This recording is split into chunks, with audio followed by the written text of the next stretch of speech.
Artificial ইন্টেলিজেন্টের অবাধ বিচরণের এই যুগে তারকাদের নিয়ে নানান সময়ে ভিডিও ভাইরাল হয়ে থাকে। রাশমিকা, ক্যাটরিনা ও কাজলের মতো ভারতীয় বেশ কয়েকজন অভিনেত্রীর ডিপফেক ভিডিও ভাইরাল হয় এবং এ নিয়ে নানান সময়ে প্রশ্নের সম্মুখীন হতে হয় তাদের। সম্প্রতি বাংলাদেশের ছোট পর্দার জনপ্রিয় অভিনেত্রী শবনম ফারিয়া ডিপফেকের শিকার হয়ে উঠে এসেছেন আলোচনায়। আমি সারা জীবন তোমার জন্য অপেক্ষা করব। ক্যামেরার সামনের চাকচিক্যময় জীবনের গল্পের বাইরে বিভিন্ন সময়ে সামাজিক ইস্যুতে প্রতিবাদী কণ্ঠ তোলা এই অভিনেত্রী নিজের ডিপফেক ছবি সামাজিক যোগাযোগ মাধ্যম ফেসবুকে শেয়ার করে ব্যঙ্গাত্মক ক্ষোভ প্রকাশ করেন। এই পেপার পত্রিকায় আমার নাম আসবে। কি লিখে মানুষ কি দেখছেন তোমার এইসব ফাত্রা মিত্রামির নামে?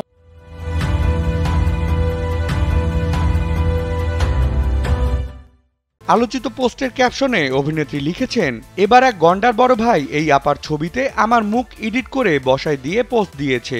আমি বুঝলাম না এই ভাইয়াদের আমাকে এত খোলামেলা পোশাকে দেখার ইচ্ছে কেন, এত কষ্ট করে এডিট করে। আমি তো এমনিতেই স্লিভলেস পরে ছবি দেই। এগুলো যথেষ্ট অশালীন না লাগায় ওনাদের হতাশা দেখলে মাঝে মাঝে আমার মন চায় এমন কয়েকটা ছবি তুলেই ফেলি। এর আগেও বেশ কিছু ছবি সামাজিক মাধ্যমে ভাইরাল হওয়া এই অভিনেত্রীর পোস্টটির শেষে নিজের কাছে নিজেই প্রতিজ্ঞা করে লেখেন, প্রমিস করলাম এবার বিদেশে ঘুরতে গেলে আপনাদের এই এডিটিংয়ের কষ্ট কমাই দেওয়ার আপ্রাণ চেষ্টা করব।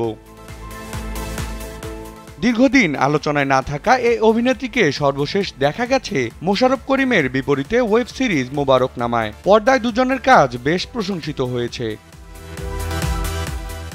বিনোদন ডেস্ক, কালবেলা।